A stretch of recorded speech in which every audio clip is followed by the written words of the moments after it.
Prime has completed its 10 years of operations. With various ups and downs, not unlike Pakistan's economy, I would say, though I fully recognize the risks of this analogy also. It has sustained and has secured a place as an independent economic think tank, which has the capacity to critically evaluate policies, engage stakeholders, as well as provide expertise when required. Our work on tax reforms, led by Dr. Ikramul Haq, who is sitting here, and Huzaima Bukhari, is a great example of both critique and solution of one of the most pressing challenges, economic challenges we face today. Earlier, we also worked in the domain of domestic commerce, and I'd like to recall particularly the Street Vendors Protection Bill, which was initially prepared as a part of our project. In the sugar market reforms, advocating its free trade, which helped in allowing its export this year, although it was reversed later on, and economic manifesto tracking, which pushed then government to continue to start its own tracking, but eventually went to unfortunately sanction us also. To give you some highlights of this year, we closely worked with the government of Pakistan in assessment and recommendations for the Export Processing Zone Authority in a first ever study in 40 years, a report led by Mr. Zahiruddin Dar and Mr. Imtiaz Rastgar and our great colleague Toha Adil. We are currently coordinating with the Privatization Commission in supporting its long overdue thrust to accelerate privatization in the country. And we are excited that we'll be joining by Privatization Minister later today. We have published a report on Pakistan-EU trade prospects in the context of GSP Plus and about to publish a major report on productivity this year. Working with the Fraser Institute of Canada, we will soon publish a report on sound money and economic freedom audit of the country. Throughout the year, we have organized several sessions of Islamabad Policy Exchange by inviting representatives of the government to present reforms in their institutions. We have also supported the work of the Economic Advisory Group, which is an independent and volunteer group of economists. As the country moves to the next general elections,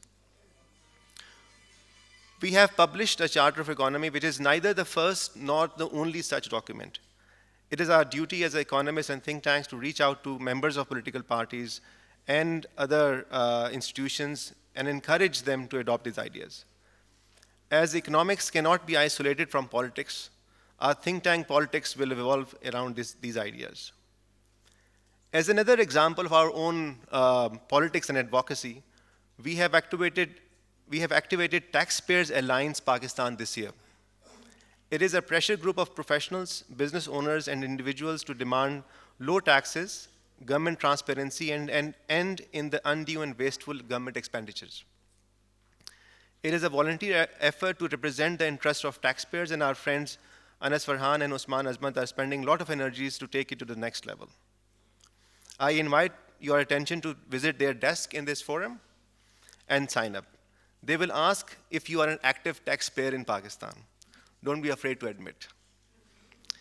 Ladies and gentlemen, now some words about this conference. The seed for our nation's economic prosperity lies on our soil.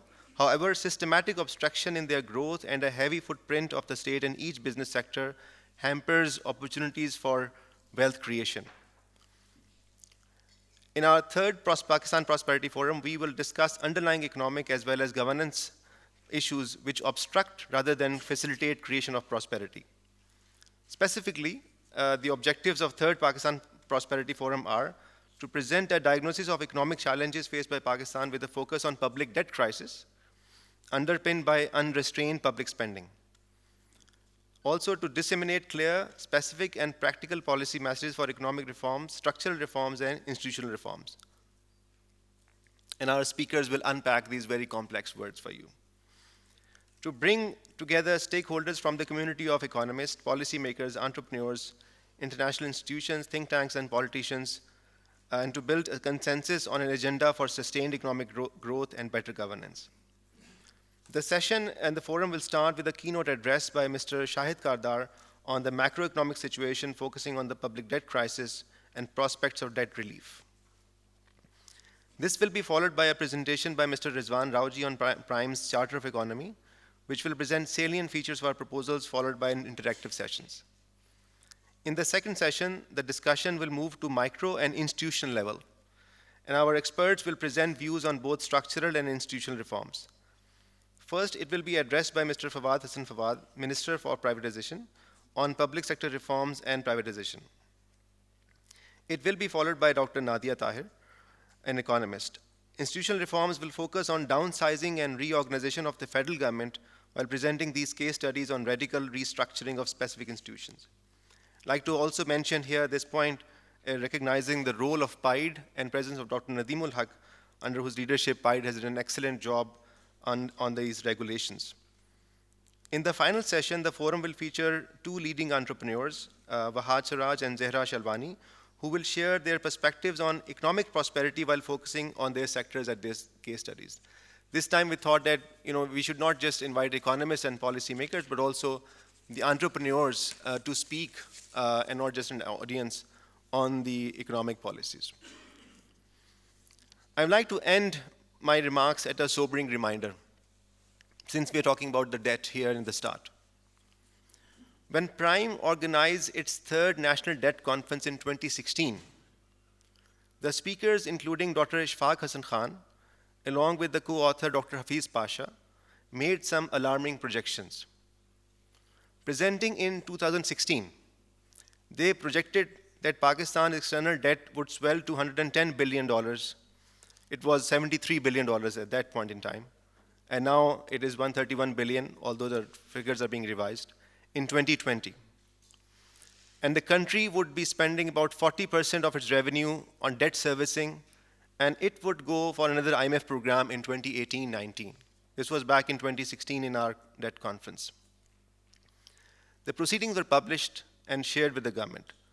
But unfortunately, we got a rebuke from then Finance Minister. In 2018, the National Debt Conference was cancelled on the pressure of the government.